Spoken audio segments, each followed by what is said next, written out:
Pestro festivalsko dogajanje se je začelo v soboto in bo trajalo vse do zadnjega avgusta.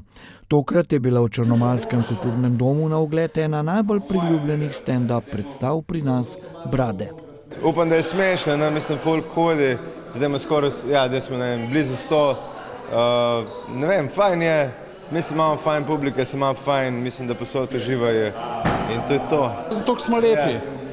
To je ta glavni razlog, ker smo pač tako estetski, da lahko bi stali uro pa polno odru in ljudje bi hodili na zgled, bi se rekli, te ljudje so pa estetski.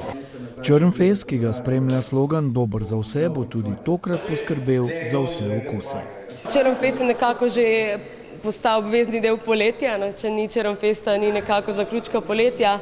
Letos še posebej, ker smo naredili svojo Črnfest pivo in hamburgere in pa smo še malo bolj, bi rekla, nahajpali vse skupaj, da so res uživajo v Črnfestu in radi pridejo na dogodke.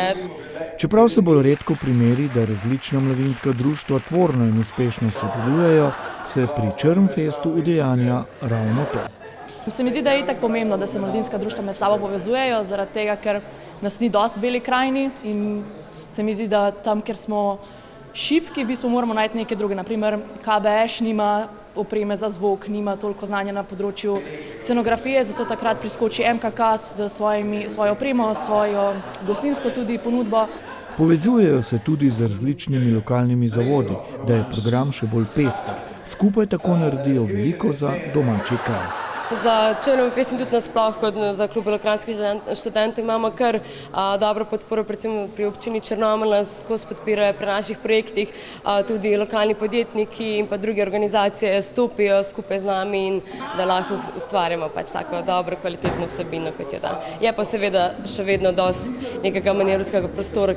Do konca avgusta bo po raznih prizoriščih v Črnomlju nekaj dobrega za še tako zahtevne okuse. In ker sloni organizacija tako velikega festivala skoraj izključno na prostovoljni bazi, si mladi še toliko bolj zaslužijo pozornost.